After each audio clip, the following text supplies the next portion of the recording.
I had, I was really not sure exactly what I wanted to do next, but one option was to continue in the Mishnah. Another option was to look in greater detail at the Bigdei Kohen. And this was a third option. They weren't necessarily in that order. They were all kind of in my head. I decided that for various reasons that what we're going to do, we're going to digress a little bit, like to the side. It's kind of a lateral move.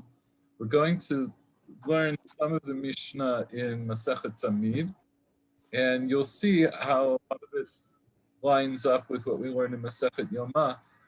And I think I mentioned last time that there are various mishnayot, which when you put them all together, gives you a pretty full picture of the day-to-day workings of the Mishnah, of the Beit HaMikdash.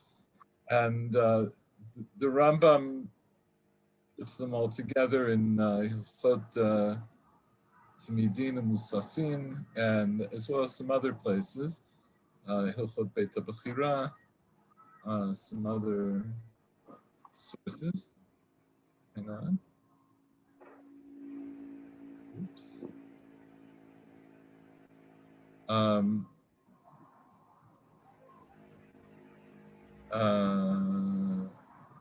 Okay, so for our purposes, I decided that to make it easier for us to understand the avodah in the Beit HaMikdash by the Kohen Gadol on Yom Kippurim, it would be helpful for us to get a better understanding of what happened from day to day. It turns out that some of the details of what happens day to day are things that are learned in the Mishnah and in the Gemara in Masechet Yoma. And like I say, that it's scattered in different places. I was just telling Shiur before you came in, other people came in, that many years ago, when I was learning the Seder Kodashim, actually it was the second time I learned Seder Kodashim, but the first time I zipped through. So the second time when I was really trying to spend time on it, I was to concentrate first on Masechet Midot and Masechet Tamid. And I would advise that also for anybody else. Masechet Midot, which we've referenced a few times, is the Masechet that gives the Midot, the measurements of Beit Sheni, which was, the late Second Temple, Herod's temple. And that's it's the model that you see at the Holy Land Hotel and the model that they made at the under the Kotel. Those are based on that Mishnah and archaeological evidence. So that's a good place to start, because as we've already seen in the first chapters that we've done, it's just helpful to know where things are happening. And it becomes crucial in many instances. One of the instances, I think it's fair to say, is the avodah of the Kohen Gadol on Yom Kippurim, because we understand that he has to, it's the only time he's going to go into the Kodesh HaKodeshim. We know that he has to change his clothes between certain avodot. And all of that is important. It's halachically important, and it has perhaps other implications that we should be taking into consideration.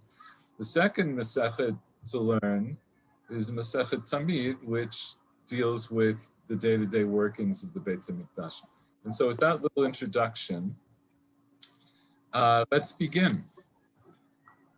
The Mishnah says, "B'shlosha mekomot hakohanim shomrim bebeit hamikdash."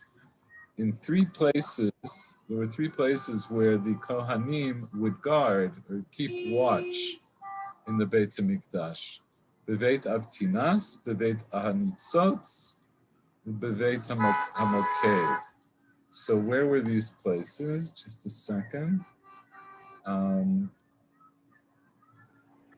Anybody see the map?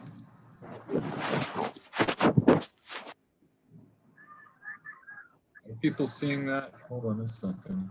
Not yet. No, not yet. Okay, there we go. How's yeah. that? Okay, so we've seen these maps before. This is a map which is based on the as well as some other opinions. Shiur, I was just mentioning, and I have this also. We have in the Rambam's manuscript his auto manuscript, the manuscript that he wrote in Seder Kodashim. It has his own illustrations throughout Masechet Midot, including an illustration that's very similar to this. So, it's over here, Aliyat Beit Avtinas, which is like this square here, according to this. So if you remember that this is Shar Hamayim, so this is one of the outer walls around the Beit HaMikdash that would lead into Har HaBayit. And Shar Hamayim, which is here, that's where they would bring the water in from Motza when they would do the Nisuch Hamayim. That's why it's called Shar Hamayim. And there was a place to tavel there, which we learned that on the shiur that I gave on Hoshana Rabbah, I believe. So this is Aliyat Beit of Tinas. And then over here we have Shar HaNitzot. This is a Shar. So just make sure everybody has their bearings. This is the north side. This is the south side. Up on top is the west side, and below is the east side. So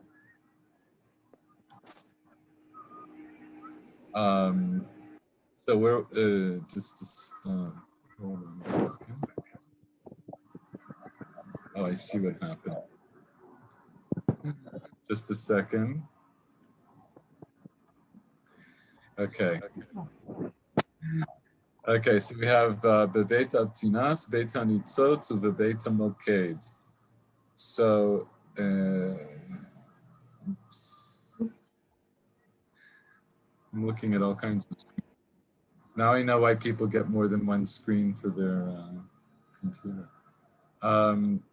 Beit HaMoked, this is Shar Beit HaMoked. So in Beit HaMoked would have been in here, and we'll see in a moment, this is where the Kohanim would go down to Tavel from here. We'll explain that in a moment. Okay, so that's— How big is this area? Say that again? How big is this area? That's a good question. I'm trying to remember offhand. I think, let's say, from the end, Achorei Beit HaKaporet, until Ezrat Kohanim, like this area. If I remember correctly, and I would have to check. I think that was 100 amot. I'm sorry, you got garbled. Okay, I think the general area here was 100 amot by 50 amot. I don't remember offhand, and we can. It's a good question. It's one of the reasons that I want to do my own. I want to do my own illustrations so I can mark these things. I don't remember offhand, but let's say 100. Let's say that's about. Let's just say, for argument's sake, that's like 100 yards or 100 meters. Gives you some idea. That would be the length, let's say, like down to the bottom, down to, not all the way to the bottom, to like here. So that will give you some idea. I'm just always impressed or struck by how physical the work of the Kohanim was. Yeah. In what way? What do you mean? There was lifting and running and moving. I mean, this is a large area to be working in. Yeah, and we saw already in the Mishnah that the avodot, some of the avodot that the Kohen Gadol did on Yom Kippurim were moved from where they would normally be done to out of respect for how much effort it was. It was to conserve the energy of the Kohen Gadol. So we'll see here now in the beginning of the Mishnah how that starts. It will address some of those things. The other thing that I'm glad that you mentioned it, because one of the things that I want us all to be aware of, and I think you are, but I'll just emphasize it, that one of the reasons I wanted to do the Mishnah and Yoma all together was to give us a better idea of what the Kohen Gadol actually did on Yom Kippur, because we are so far removed experientially from all of the avodot that were done in the Beit HaMikdash. We rely a lot on our imagination, but our imagination is going to be helped by examining these texts and then trying to put ourselves in that frame of mind. So these were the three places where the Kohanim used to keep watch in the Beit HaMikdash: Beit Avtinas, Beit HaNitzotz, and Beit HaMokeh. Okay, so we said Beit Avtinas is going to be on the south side, and Beit HaNitzotz is like the northwest side, like north toward the west. And Beit HaMokeh is a little bit further down, also on the north side.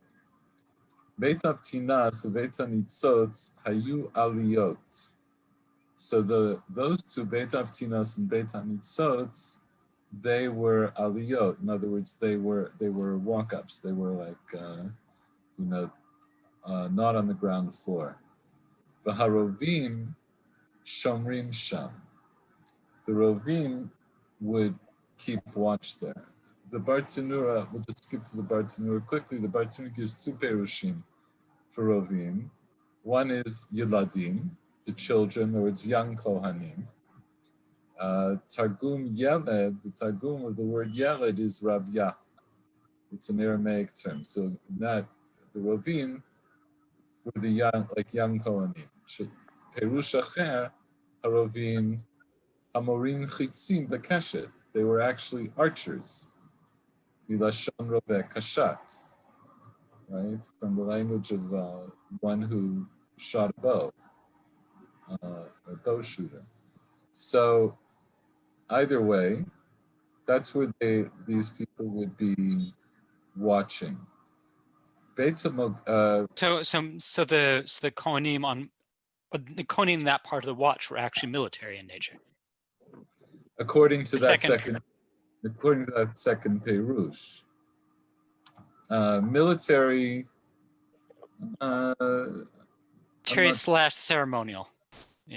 Yeah, I was going to say, I'm not sure that military is the right term, but I understand what you're getting at. However, I think let's take a look at the Bartanuri here before we go on. The way this Mishnah is divided up, the first parak is 4 long mishnayot, so it's okay if we break them up a bit. So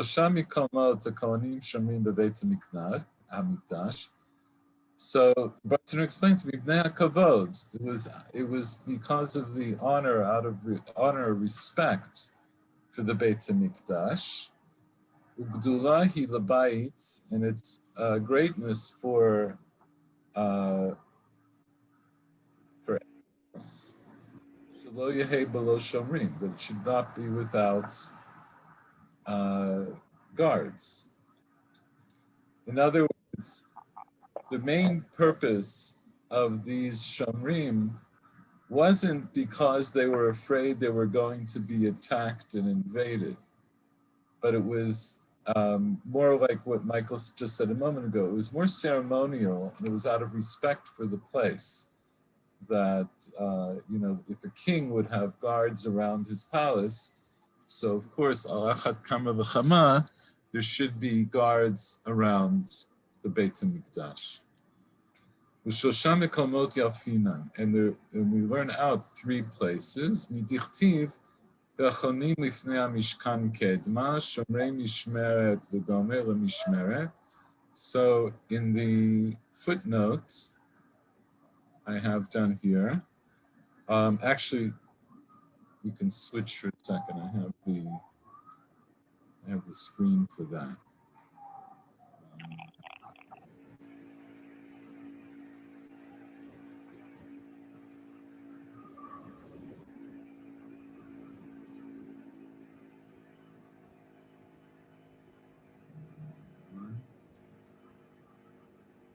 Help.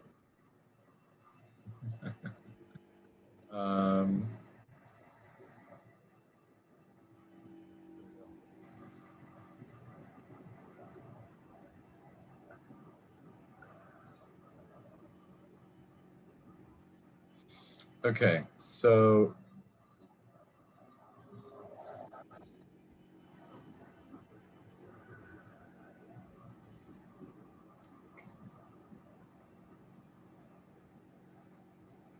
sorry, this is being a little temperamental. There we go.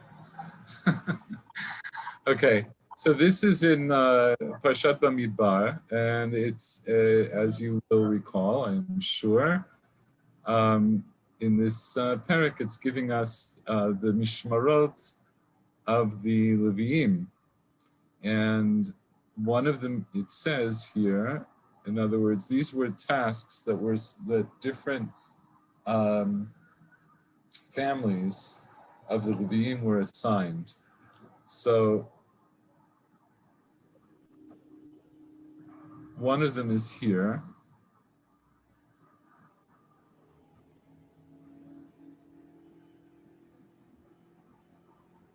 Just passed it. Here we go.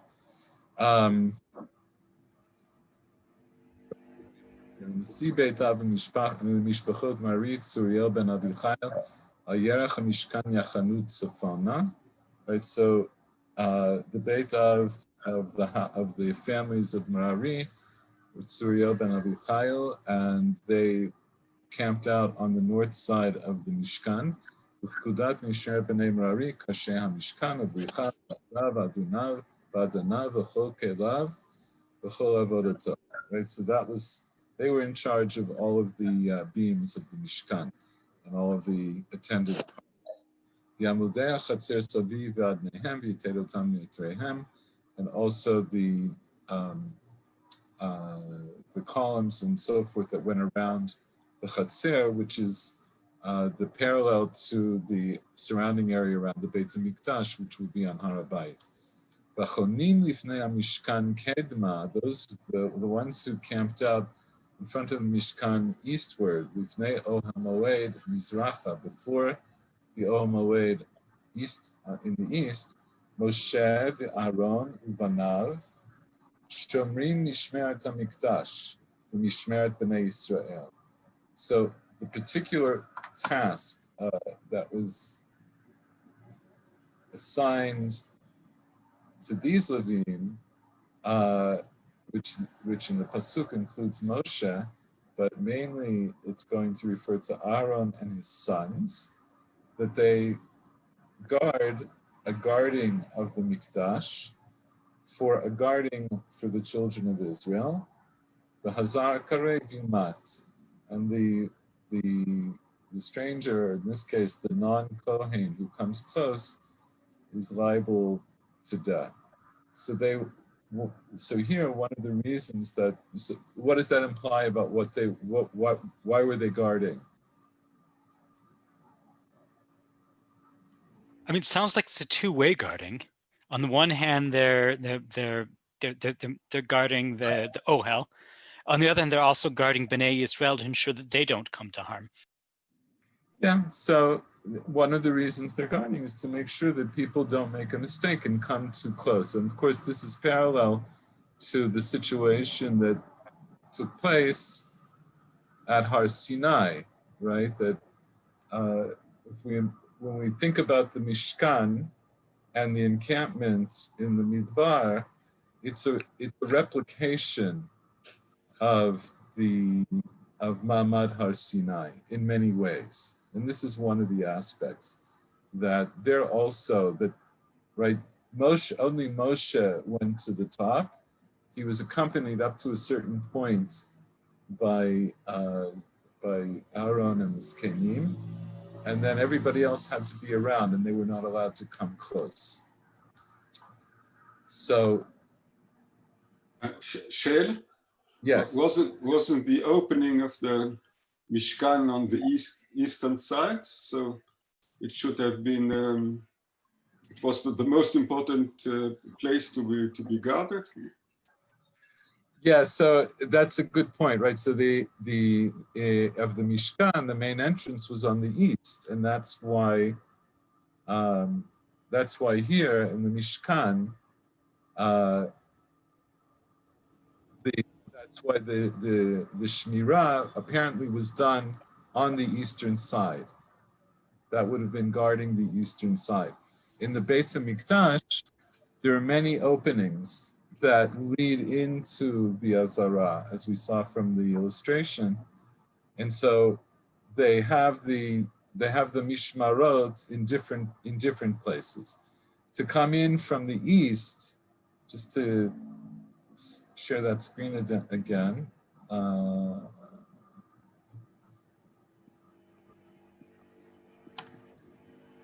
To share that screen again. Coming in from the east, the eastern gates per se did not lead directly into the area of the Mikdash proper, right? So it leads into the Ezrat Nashim, and that leads into the Ezrat Yisrael, and that leads into the Ezrat Kohanim, the Azara. So they didn't necessarily think of that as a pivotal point for entrance, unlike the way it's described in the Mishkan, where it would have been from the east. So let's go back to you do have a measurement on the you see 135 amma. If you look at that's what it is. Okay. Yeah. I didn't see. Yes. I said 100, but it's 135 from there. Oh, but that's that. Okay, so hold on a second. So it's 135 from here to here. No, the whole thing is 187. But I was measuring just the area of the Mikdash, and behind the Mikdash up to the end of the Ezrat Kohanim. And that's significantly less. To here is 135 minus 22. It would be 100 and so I said 100. I was close. 113. Oh, and then this part. Well, okay. B'li neder, I'll give you a better map so we can get the midot a little bit better. I didn't prepare that for this time. Let's go back to the Mishnah. So, oh, that's not the right Mishnah. It's Yoma. Yeah, hold on. There we go. Okay, so this is what he's saying, that there were three places where the Kohanim would guard the Mikdash. They were there for out of respect for the Mikdash, and it's learned out from this pasuk that we just saw in Bamidbar. Remez l'shalosh mishmarot b'shlosha mekomot. Right, so this is a hint to the three mishmarot that are in three places, because the pasuk mentions Shmirah 3 times, right? Moshe makaf, v'Aaron uvanav shomrim mishmeret mikdash, v'mishmeret b'nei Yisrael. right? So I think it implies, Michael said, that there's a mishmar, there's an aspect of the mishmar which is for the mikdash, and an aspect of the mishmar that's for Bnei Yisrael. Umamatzinu, back in the Bartanura, Umamatzinu b'mishkan, shayu ha'kohanim Aharon, u'shnei vanav, shomrim bo b'shlosha mikomot, af mikdash ken. Right, so based on this pasuk, the pasuk implies that there were 3 mishmarot, and the pasuk mentions 3 kohanim, Aharon and his sons, right, his 2 sons. So that would give us the 3 places that they had. So in parallel, in the mikdash, they also had 3 places, even though, as Paul points out, they're not exactly the same places. Beit Avtina, so Beit HaNitzot, Ayu Aliyot, meaning Bnuyot B'tzad Sha'arei Ha'azara. They were Aliyot that were built on the side of the gates of the Azara, which is indicated a little bit in the crude drawing that we saw. The Harovin we saw. Okay, so let's go back to the Mishnah. Beit HaMoked Kippah. The Beit HaMoked was a dome. Beit Gadol Haya. It was a large house, a large building. Mukaf Rovadim Shel Even. It was surrounded, surrounded not on the outside, but in the inside, with Rovadim, which were kind of like stairs. The Bartanura is going to explain a little bit, so I'll wait till we get to the Bartanura. The Ziknei Beit Av Yeshenim Sham. Basically, that there were like these kind of built-in stairs within the Beit HaMoked, that they weren't just stairs, but they were like, somewhat wide. And then that's where the Ziknei Beit Av would sleep. The Maftechot Azara Biyadam. They held on to the keys to the Azara. Ufirchei Kuhuna, the young Kohanim, Ish Kisto Ba'aretz. The young Kohanim, each person had their, as it were, their pillow on the, or their cushion on the ground. So we have to explain this a little bit more. So let's just look at the Bartanura. Ziknei Beit Av. So we all know what the Ziknei Beit Av were. HaMishmar haya mitchalek l'shiva batei avot k'minyan yemei hashvua. The Mishmar, not the Mishmarot that we're talking about here, right? But we talk about the Mishmar of each day. It was the Kohanim who went to work that day. HaMishmar haya mitchalek l'shiva batei avot. So every day of the week was a division of that Mishmar, divided into the Batei Avot, K'minyan Yemei HaShavua. Kol Echad Oved Yomo. Each Mishmar would work its day. It would do its service on its particular day. The Ziknei Beit Av, the elders of the Beit Av, Shoto Yom, who were going to be working that day, Hayu Yeshenim Sham Al Otan Rovdim. They would sleep there on those like stone platforms. Ufirchei Kuna Bachurim Shematchil Sa'ar Zekanam Lifroach. Right? Ve'hen Hayu Hashomrim. The young men whose beard hair was starting to sprout, they were the guards. They're the ones who were the guards. Kisto, Lashom Karim Uksatot, right? Each person had their cassette, their cushion. Ish Kisto Ba'aretz. Shelo Hayu Yecholim Mishkav Sham Al Gabei Mitot, Ela Ba'aretz, Kederech Shomrei Chatzrot HaMachim. They didn't give them beds to sleep there. They would sleep on the floor, kederech shomrei chatzot hamlachim, just like the guards around the yards of the king would also be sleeping like that. Is this so they wouldn't sleep deeply? Yeah, I was just going to say, does anybody have to want to contribute? And yeah, I think that's the point, right? I think what would be the point for the Shomrei HaMelech, right? In other words, right? The guy,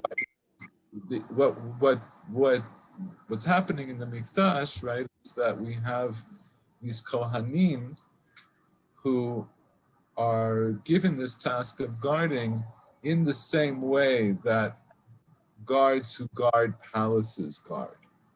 And so the guards who guard palaces also are not supposed to sleep in comfort because we don't want them to fall into a deep sleep.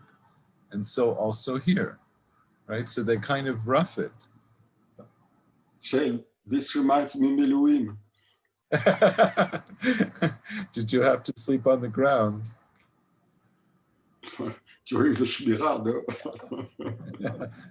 During the Shmirah. Okay. So I can't say I had any personal experience. Just a second. But of course, even of course, Kohanim, if they're going to fill any military function, they would have to be bowmen and not swordsmen, because they can't come into contact with the dead person. No? Cool. That's an interesting point. But Kohanim can go to war. They're not forbidden from going to war. Go to war, they'd have to go to war. I would guess they'd have to go to war as bowmen. No, not necessarily. In other words, there's certain what you're saying though is without getting into the laws of Tuma for the Kohen and when they are allowed to become Tameh and not allowed to become Tameh. But if we go with the Perush that there were actual bowmen, then what you're saying it could make sense in that regard. In other words, the whole thing was set up again in a kind of ceremonial way, as you said. It's not that we really think that they're going to have to fight, but maybe what you're saying is true. That maybe the reason that they would have been equipped with bow and arrow would be to lessen the risk that they might become tamei in that event. So it's a kind of a theoretical consideration, but I mean, we mamash wouldn't want them to become tamei when they're actually in the precinct. yeah, that's definitely true. That's definitely true. So it could be that what you're saying is true. I didn't see any particular Perushim. The only thing I'll point out is one of the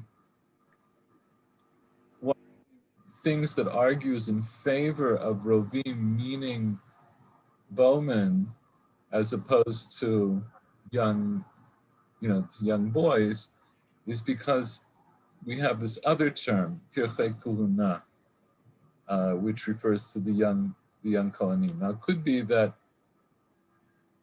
Rovim are Yiladim Mamash. In other words, those would be even younger, and they would be children who have not, there would be boys who have not yet had their beards start to grow in.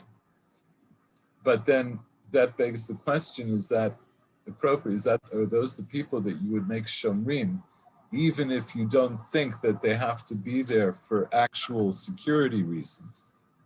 But Because it was out of kavod, mm-hmm. and so you wouldn't think that children would be appropriate.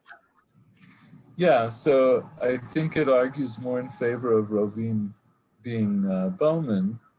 Unless they're the equivalent of putti in Renaissance art. I didn't understand what you said. It could be that they're in some sense the equivalent of putti in Renaissance art. Like what? Can you say what that is? So it's sort of the and at least in Renaissance convention is what in Renaissance art would be called cherubim, cherubs. Sort of these fat pink babies holding little weapons. Like because you see them with bows and arrows. Yeah, could be. Shiur is laughing. Yeah. But would that be kavod? Shira, did you have something you wanted to add? So, but these putti are not only in the Renaissance, they are so from the Middle Age until Baroque and go over the centuries in the Christian art. So from Raphael on. Okay, I'm not impressed by this idea. Yeah. Frankly, neither am I. But Okay, I so like the use of bow and arrows there. Yeah. So let's go on a little. So Pirchei Kuna ish kisto ba'aretz.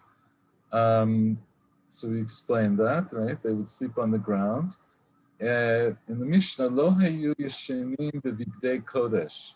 They wouldn't sleep in their holy clothing. In other words, they wouldn't sleep in bigdei kuhuna. Ela poshtin u'mekaplin u'manichim otan tachat roshehen. They would remove them and fold them and place them under their heads, or as we'll see, at beside their heads. Umitkasin bichsut atzman, and they would clothe themselves in their own clothing. So, Menichin tachat roshehen, the Bartanus explains keneged roshehen, next to their heads. Below tachat roshehen mamash, and not really right under their heads. In other words, they didn't use the bigdei kuluna as a pillow. Lefi sheyesh b'bigdei kuluna sheyesh behen kilayim kigon avneit, right? The avneit, the belt that the Kohanim wore, was made of kilayim. And so you're not allowed, they wouldn't have been allowed to sleep on it. In other words, there was a heter from the Torah to wear kilayim in the Beit HaMikdash if you were a Kohen at the time of doing your avodah. But, right, so outside of that, you wouldn't be allowed to wear it or use it the way you would use any kind of kilayim, which would include laying on it.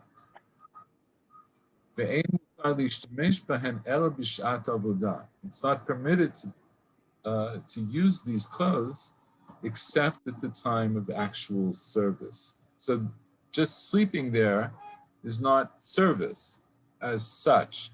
We already had some exposure to this idea that we said, for example, shchita, slaughtering of the korbanot, is an avodah, but it doesn't have the same status of avodah as all the other avodot kohanim, because shchita could be done by a zar.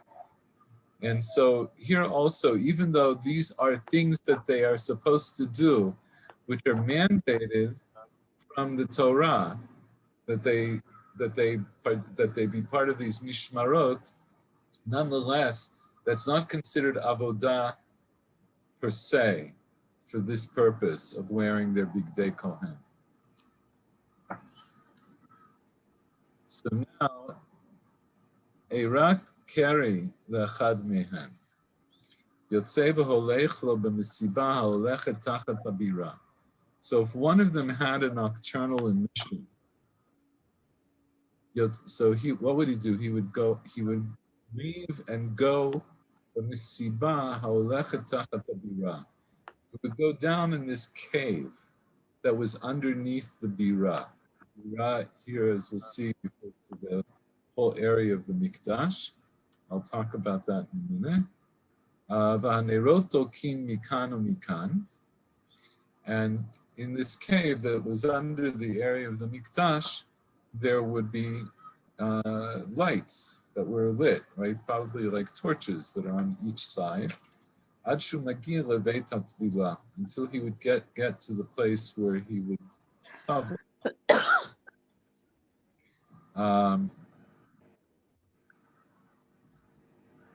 Hold on a second, I didn't do the layout here properly. This is what happens when I prepare too late. Just a second.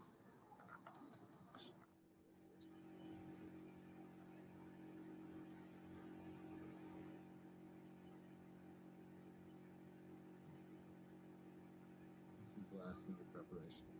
Medura hayta sham, and there was a fire going there, a bonfire. Beit kisei shel kavod, and a bathroom, as a toilet room of honor. V'zeh hayach vodo, and this is its honor, or this is how. Here we might translate this respect, right?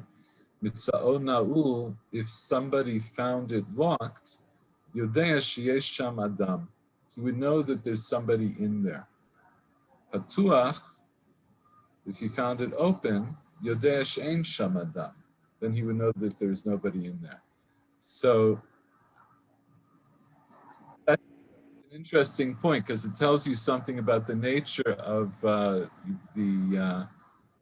the outhouses, or however people used to relieve themselves, that it wasn't necessarily understood that if you went into a place to relieve yourself, that the door was going to be able to be locked.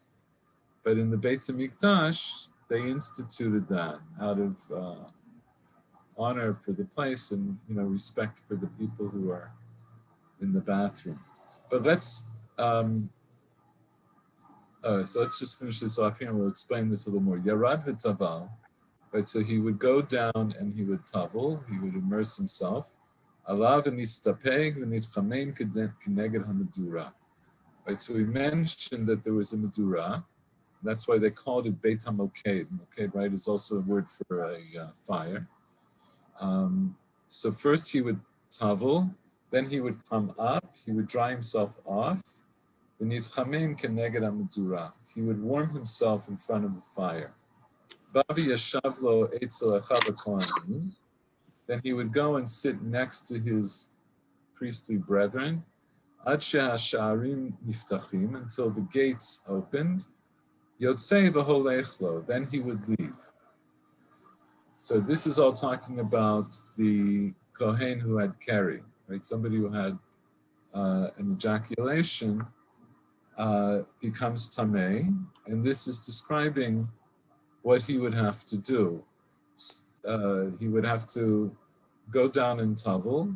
He could come up and he could wait next to the fire, but then when the gates opened, he had to leave because, as we'll see, a Tvul Yom doesn't hang around in the Mikdash. We'll explain that in a second. The other thing I wanted to mention before we look at the Bar Tanura is this. Well, actually, we'll talk about this maybe in the Bar Tanura, the term Habira, which is an interesting term. And there's a machloket dafka in the beginning on the very first daf of the Gemara and Yoma. There's a machloket between Rabbi Yochanan and Reish Lakish about what the term Bira means. Does it refer to the Mikdash or does it refer to all of Yerushalayim? So, for the purposes of the Mishnah, the Bar Tanura went just with the day of Rabbi Yochanan, which is that it refers to the Beit HaMikdash. So, let's see.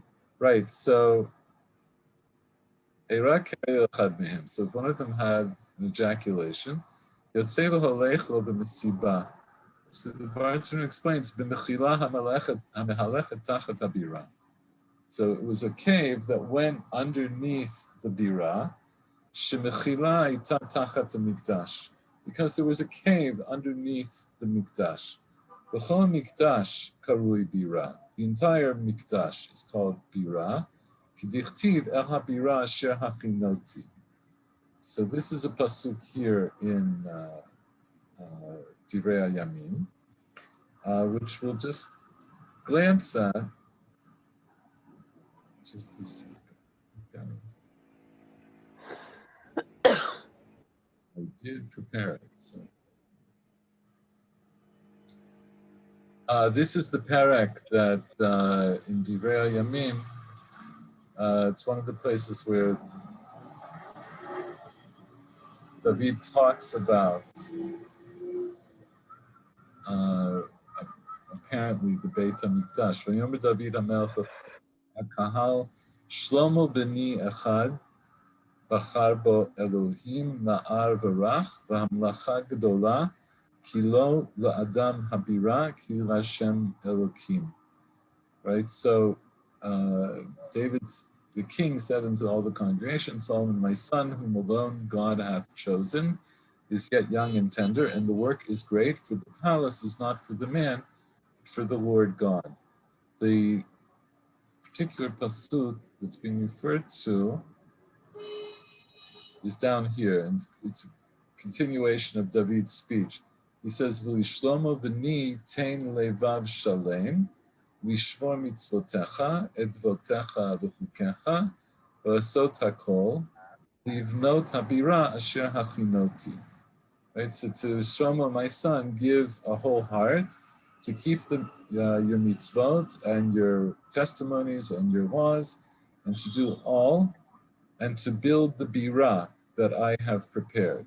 Right, we know, especially from Divrei Hayamim, that David wanted to build the Beit HaMikdash, and he had laid out already a plan for building it when he got the word that he wasn't going to be the one given to build it, was going to go to his son. So what do we see from here is that Habirah seems to refer to the Beit HaMikdash itself. And that's the term that the Mishnah is using.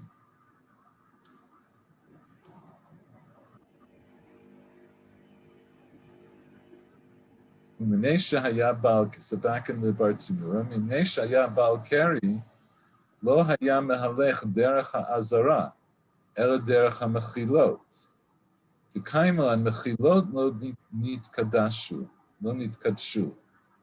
So because he was a bal keri, so once a man has an ejaculation for whatever reason, he is tameh, he can go to the mikveh during the day, but he needs to reach the end of the day, right, Erev Shemesh, before the Tvilah will, reach its final conclusion. In other words, before he becomes tahor.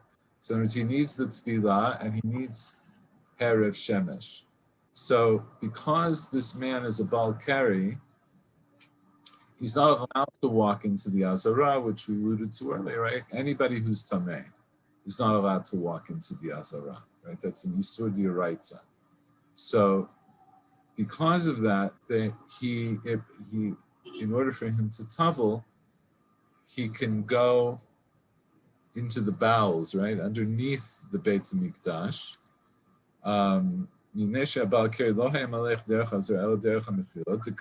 Because we hold for as a halachic conclusion, mechilot lo nitkadashu, right? That these caves or these caves that were underneath the Beit HaMikdash were not kodesh. They were not kodesh, so he was allowed to go there. So the lamps were lit in the cave from either side. And there was a fire there. It was there specifically to warm up Kohanim after they would tavel. That was one of the reasons that was there. It was also that Kohanim, when they had a break from their work in the winter, they could also go there to warm up their feet because they had to work barefoot. And in the winter, on stone, and we all know what it's like in winter on stone in Jerusalem, their feet could get very cold.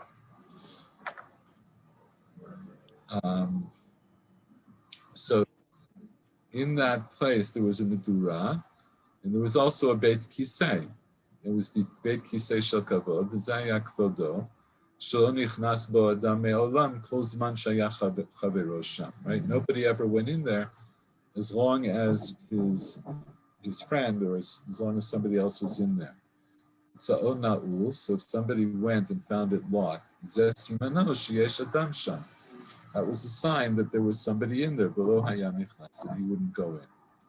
So after he would tavel, he would come up, Kinech hamayim shal b'saro. He would wipe off the water that's on his flesh. Ba'av yashav lo bebeit hamoked. So then he would go and sit there in the Beit HaMoked.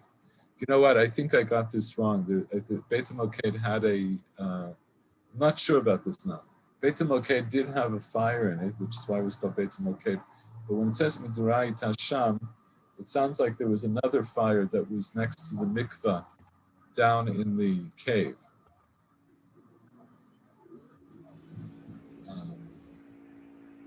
Have to check out that a little bit further. So then he would wait around ad shesharim niftachim haya yotzei v'holech lo lachutz. Once the gates opened, then he would leave. He would go outside of the Beit Hamikdash.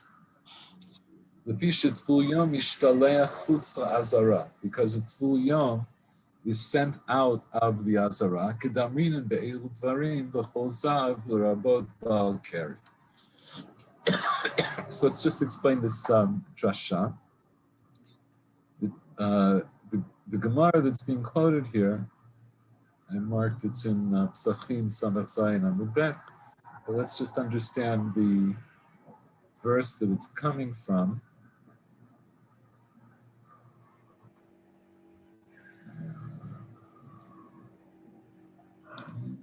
In Bamidbar Hey.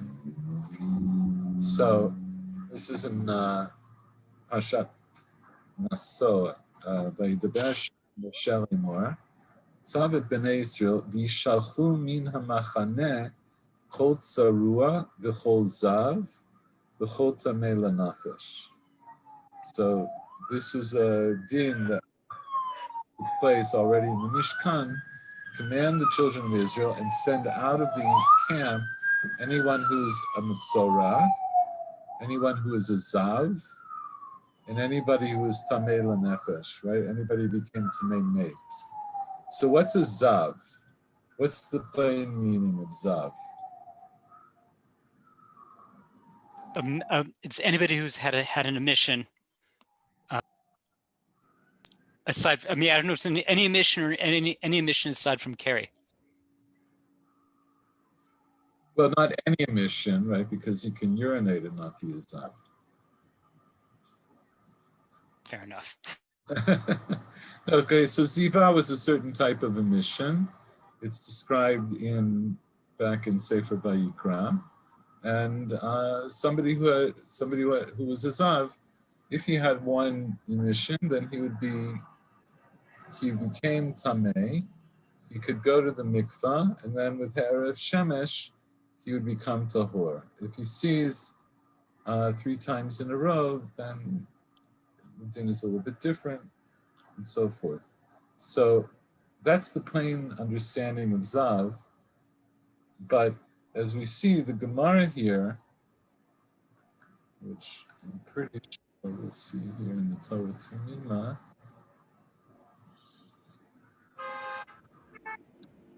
the Torah Tzimima quotes this drasha, v'chol zav, l'rabot ba'al keri.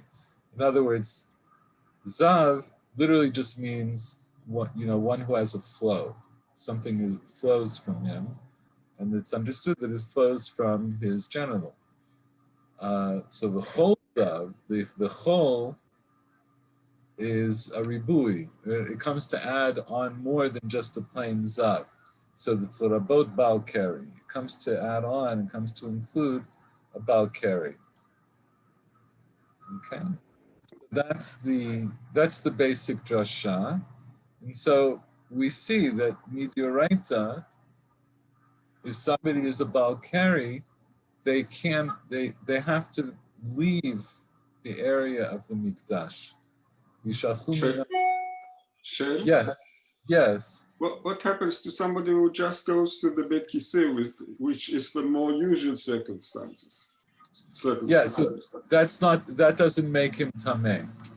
It makes him, as we'll see, then he'll have to wash, but that doesn't make him tamei.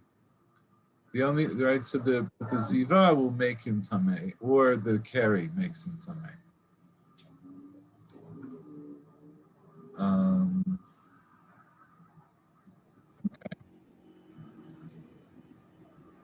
Should we go on?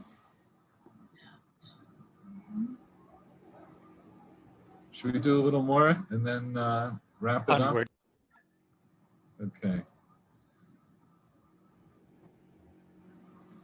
So we're back in the Mishnah, Mishnah Bet. This part this will help us based on what we already learned in Yoma, because this is going to talk now about the very beginning of the day. Mishu rotzeli trom et hamizbeach. Anybody who wanted to lift, right, the mizbeach, right, and to do trumat hadeshen, as the Bartanura explains. Mashkim v'tovel ad shelo yavo hamimuneh. He would get up early and go to the mikvah before the mimuneh came, right? The mimuneh being, as we mentioned, the kohen who is in charge of the paisot and who does what in the Beit HaMikdash. V'chi be'ezo sha'a hamimuneh ba, and what time did the mimuneh come? Lo kol ha'itim shavot. Not all the times were the same. Pa'amim shuba mikriyat hageven. Sometimes he would call from the call of the person or the cock, as we'll see. Both Bartanura brings both perushim. O samuch lo. In other words, but that would be around dawn, right? Sometimes, or not dawn. That would be like from around Amud HaShachar, a little bit after. O samuch lo, or close to it. Before it or after it, plus minus. The mimuneh would come around that time.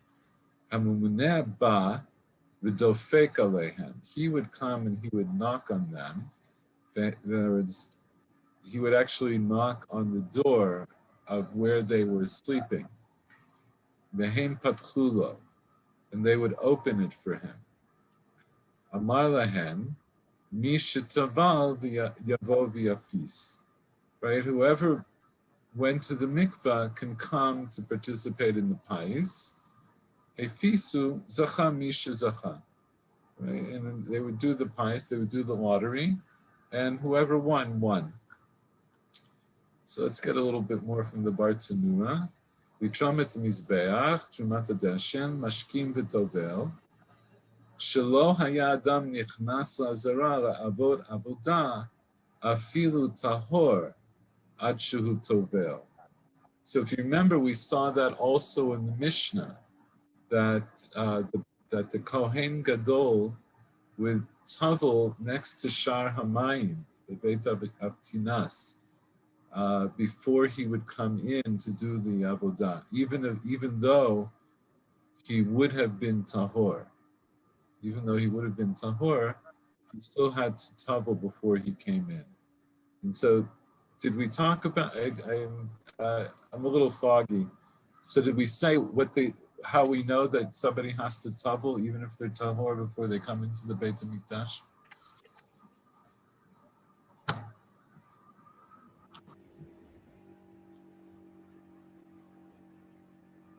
How do we know that we have? How do we know that we have to make somebody tavel before they come into the Azara? I thought I have a memory that we talked about. Just the location of where the mikveh was like right at the shahar. Right. Okay. So maybe we didn't say this. The Gemara learns it out from a kal v'chomer.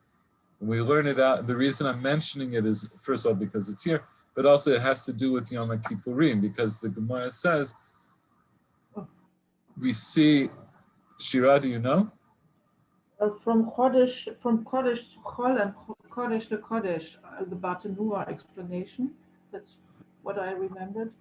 So Yes. Yeah. Yeah. So all the more if you must the changing from Chol to Kodesh. No, if you must do it from Kodesh to Kodesh, all the more you must do it coming from Chol to Kodesh. Perfect. Exactly. In other words, we see on Yom Kippur that the Kohen Gadol has to tavel when he goes from one Kodesh part of the Beit HaMikdash to another Kodesh part of the Beit HaMikdash, in between his avodot. So if that's true, Mikodesh LaKodesh, that one has to tavel, All the more so that we would have to tavel coming in from outside of the Beit HaMikdash, from Chol into Kodesh. So that's why so that the Bartanura doesn't go into it here, but yes, he talked about it over there in Yoma, and he just tells us here that this is the din. The din is that anybody who comes into the area of the Azara has to tavel first. Klomar, that is to say, is there a fixed time for the coming of the Mimuneh? That you say that he had to get up early and tavel before the Mimuneh came. Right, in other words, it's just reading because it says Bashkim Tovel Achal Yavah Mimuneh, and so the Mishnah basically asks the question on itself. Once you say Mashkim Tovel Achal Yavah Mimuneh, it begs the question. So when is that? So Bartunu explains it that who said that that there's a kind of a fixed time that the Mumuneh comes, that people would get up earlier than that in order to tavel. Ela vadai lo hayazman kavula biyato, but rather there wasn't actually a fixed time for when he came. Shelo kol ha'itim hayu shavot, not all times were the same. Shepamim aya baha mimuneh mikrot hagever v'chulei. Sometimes he would come from the time of krot hagever, and sometimes he would come before or after. V'hilkach misha haya rotze litrom haya mashkim kol ma shehaya yachol. Right? So anybody who wanted to do Trumat HaDeshen would simply have to get up as early as they could. Then afterwards, the Mumuneh would come. He would knock on them. That is, he would knock on the door that was at the Beit HaMoked. And they would open the door for him. Mikriyat HaGever, some people explain that means the call of the cock.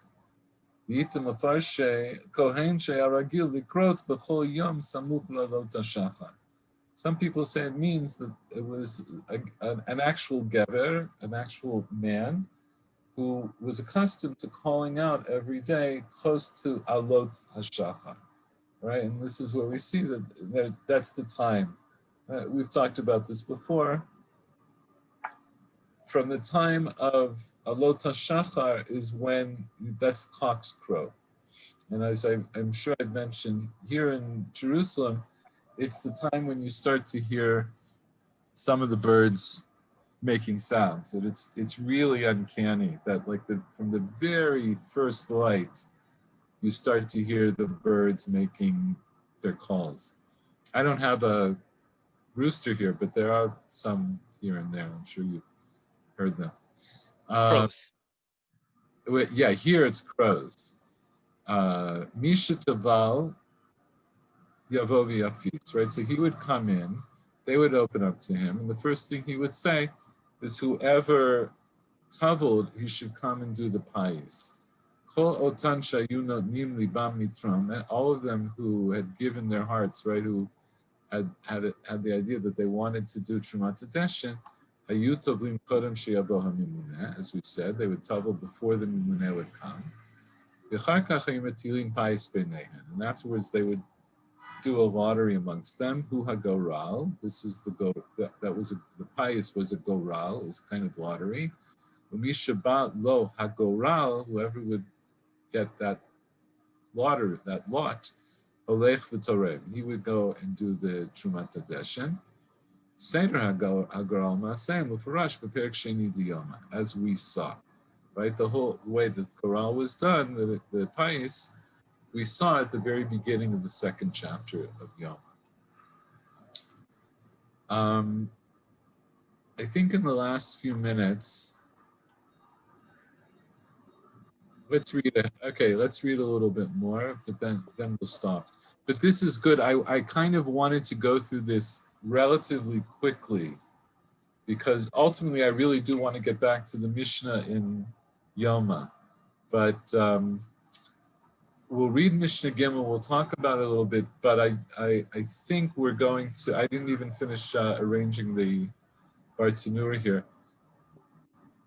We'll talk about it more. We'll pick up from Mishnah Gimel next time, but let's just finish off by reading the Mishnah. Natal Tamafteach, so he took the key, Fatach Pishpesh, right? So who took the key? Who are we talking about now? The Memuneh, HaMemuneh. Right, so apparently now it's the Mimuneh. So he comes in. So what do we see? That the play that in Beit HaMoked, that was one of the mishmarot, and they actually would lock the doors. So he came in because they would open the door for him. But now he needed keys to go to other parts of the Beit HaMikdash. And it's going to describe the Seder, this is part of the Seder Hayom, how he and other Kohanim would go and start to open up in the morning. Pishpesh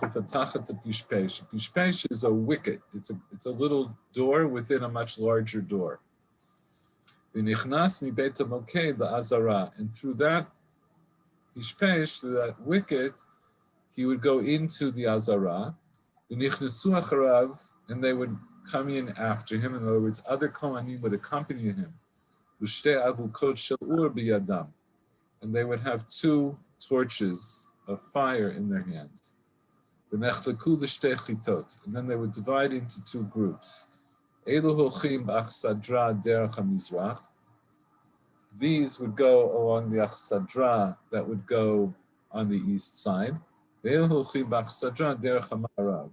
on the Achsadra that would be on the west side. So an Achsadra, I think we've described before, right? It's like a covered area that's next to a building,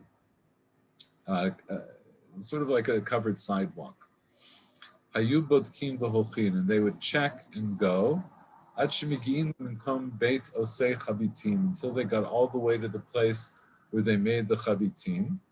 Higiu elu ve'elu, these and these would arrive. Amru shalom, hakol shalom. Like they would each be going around in different directions, but ultimately they would meet up, and they would then greet each other when they met.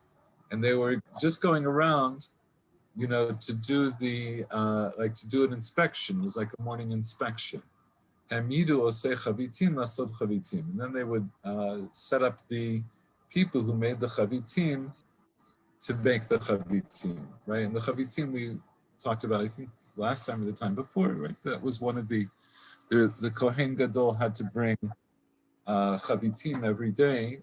They would make in the morning, it would be divided in half. You would bring part in the morning and part in Bein HaArbaim. So I think this is where we're going to stop. And next time, I'll try to have better illustrations because I want to describe this a little bit better than we can see with just the little illustration that I showed. But does anybody bring photos? I have to get one of those tourist books, where they have all the photographs. Does anybody have anything they want to add? What do you think of all this so far? What do you think about this description? People had all kinds of problems when they didn't have clocks. When they what? They had no clock. So they didn't know if they would get up at time, and maybe the Memuneh would also come late, and they have all kinds of problems because they have no clock. It's a really good point, and we've seen this already. But already we talked about some of this when we were learning brachot and also in Yoma. That right, but I think it was in the last shiur we talked about this idea, or 2 shiurim ago, right? That they used to send somebody up to some tower, some high place in the Beit HaMikdash to see if it was time for the shechita. And why did they do that? Because one time they didn't do that, and they thought it was already past dawn, and they shechted the Tamid, And then it turned out that it was moonlight that had just scattered behind a cloud, and it looked like sunlight. And so, yeah, they didn't have all the conveniences that we have, but I think that, as I'm sure I've mentioned before, I think even though it was in a sense more difficult for them, but I think they had a much more organic relationship to these natural cycles. So I don't know about any of you, but I'm very, very sensitive to light. And even if I put my trees down, but I have like one, my trees doesn't go all the way down. It has like one spot where the two slats don't meet. So in the morning, light comes in. If I've gone to bed, within, let's say, 3 or 4 hours of dawn, as soon as it's dawn, I will wake up from that little bit of light. And I think, if you've gone camping like for a few days, I think, when you're a little bit more off the grid, I think you also become more accustomed to this, right? If you're not used to having artificial light, which is phenomenally cheap in our day and age, right? I heard of this very interesting podcast. I think, so, I don't know if it was part of a book or it was a whole book, but it was a guy who actually calculated how much it costs, like how much of an average person's pay would it cost to keep their house lit at night throughout the ages. So up until like the 19th century, when they started to develop kerosene, I believe,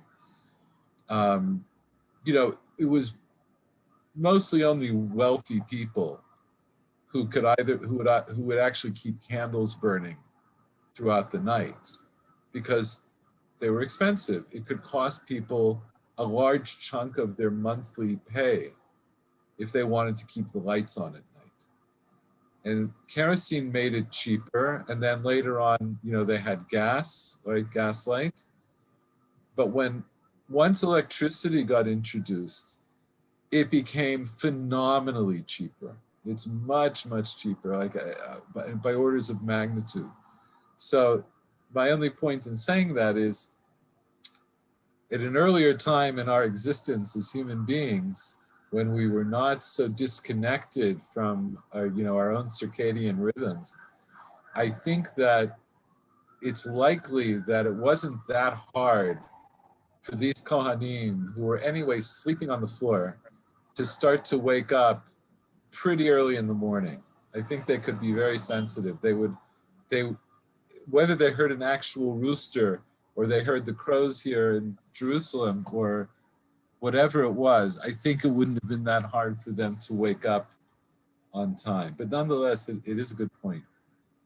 I also think that maybe if one of those Kohanim didn't wake up in the morning, they would leave him, then there would be less people on for the pies. Well, actually, we'll talk about that later. The people who slept in late got punished. How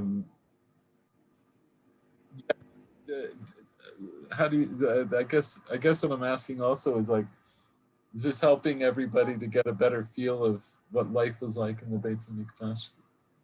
Well, they had real lives that were complex, and the avodah was complex. I think that if we just read the parsha, then it's something you go through, and this makes it more.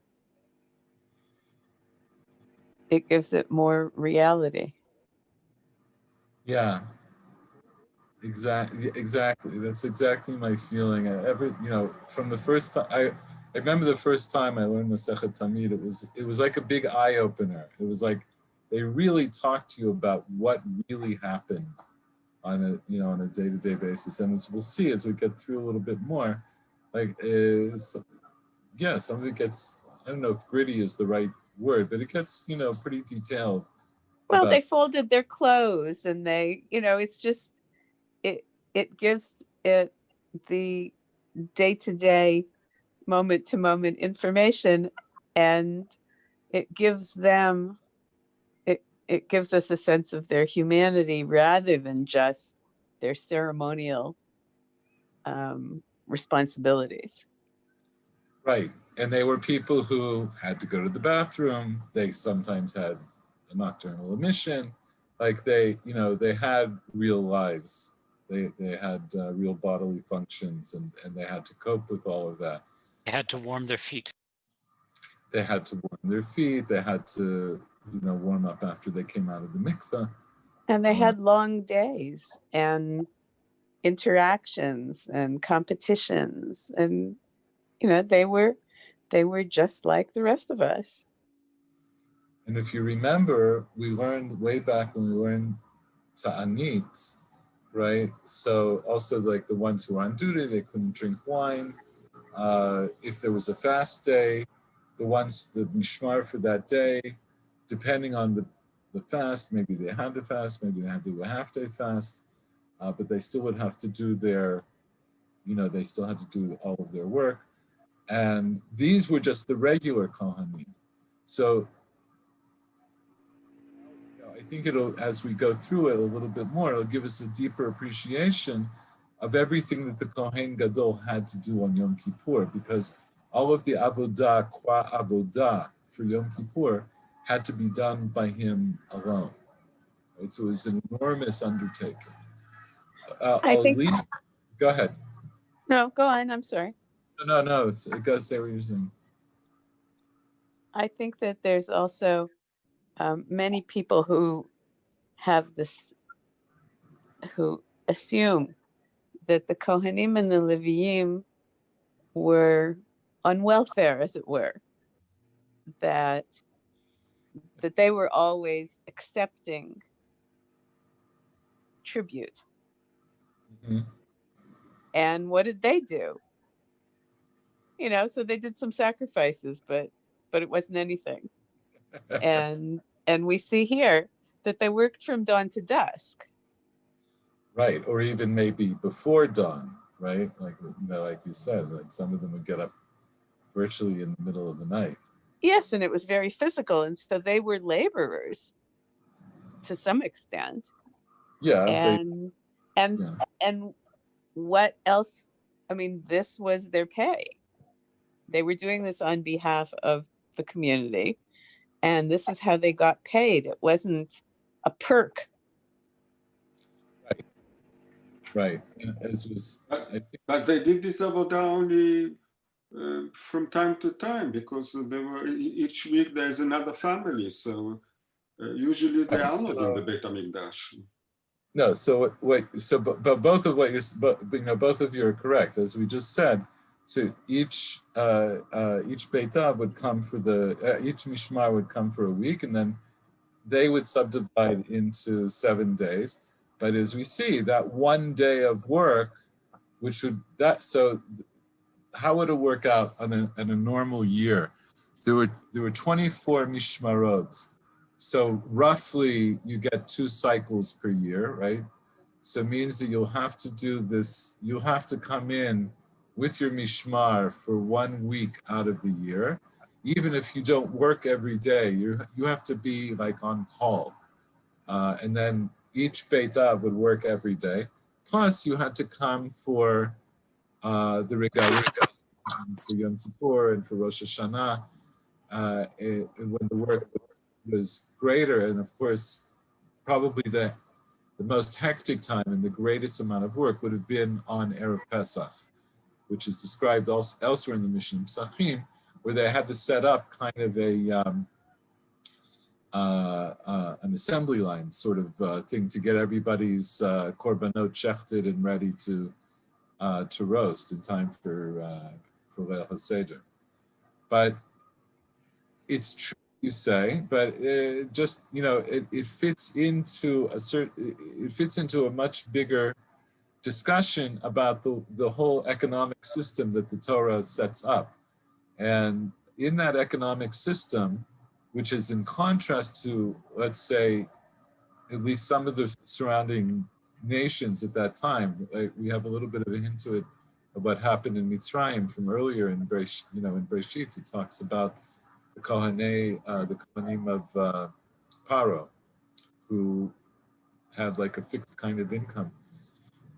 But we know from other parts of history, and certainly later history and Catholic history, priests, priests became landowners in other cultures.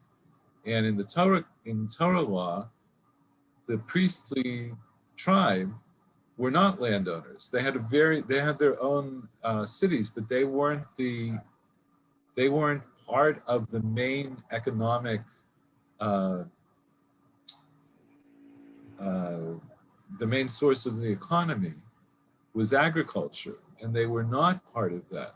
So they had to always be ready to do their avodah, and that's why the Torah, on the one hand, gives them their income from the people who work the land. At the same time, it doesn't give them the power of being landowners. They don't control the people. They're not, the people who are bringing them the tribute are not their serfs. So there's a kind of a check and balance in the Torah economy. Just to add, I mean, this is also a period in history when when a priestly family is claiming the malchut. Yeah. So what's your point?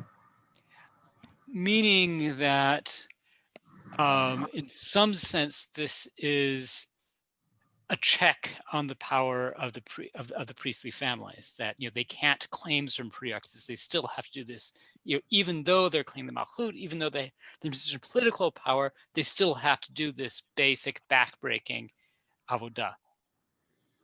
Yesh lomar. I mean, actually, of course, that whole era of the Second Temple period, which was led by, the Hashmonaim kings,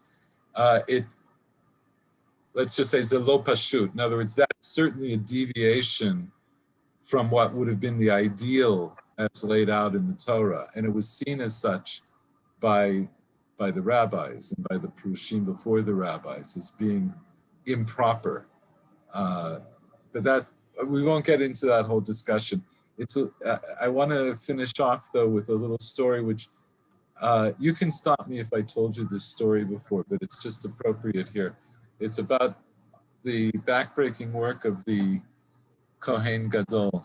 Did I tell you this story about how somebody came to visit the Chafetz Chaim and saw him running up and down the stairs? Does this sound familiar? It's like bedtime stories. We like to hear them over and over.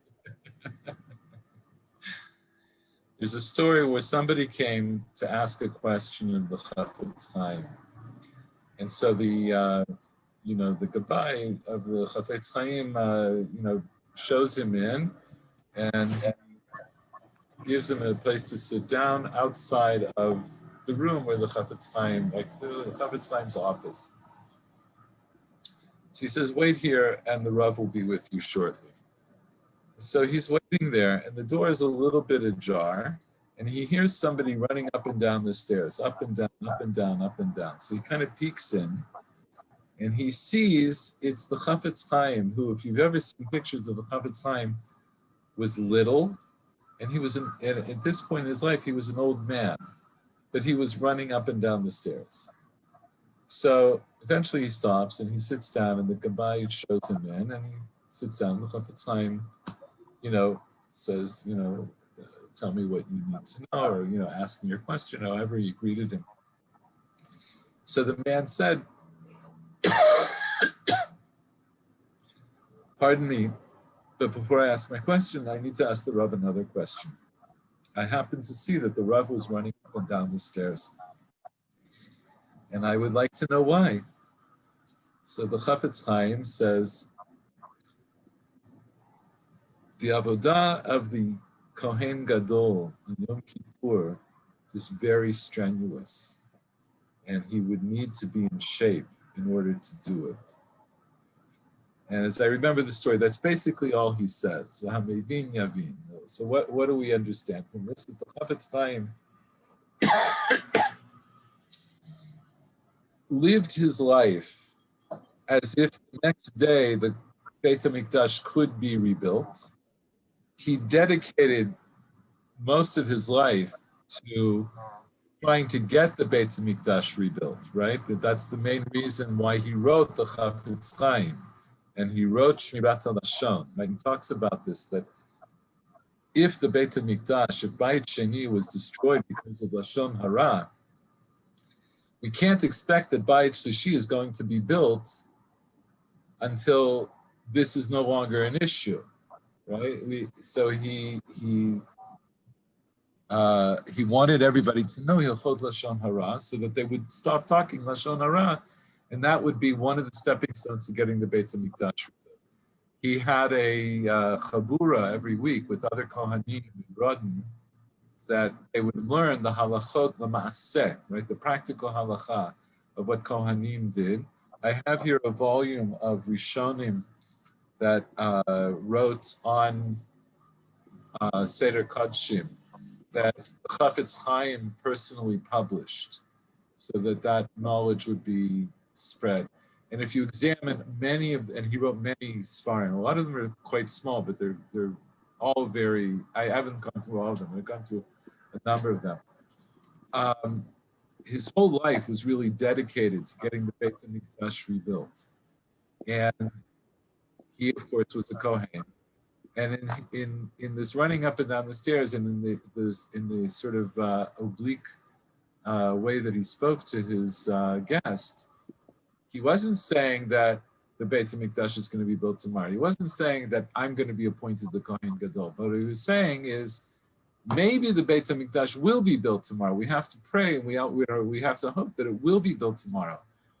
And I don't know if I'm going to be appointed to be the Kohen Gadol, but I have to be ready. This is what it really means to be ready for the Mashiach.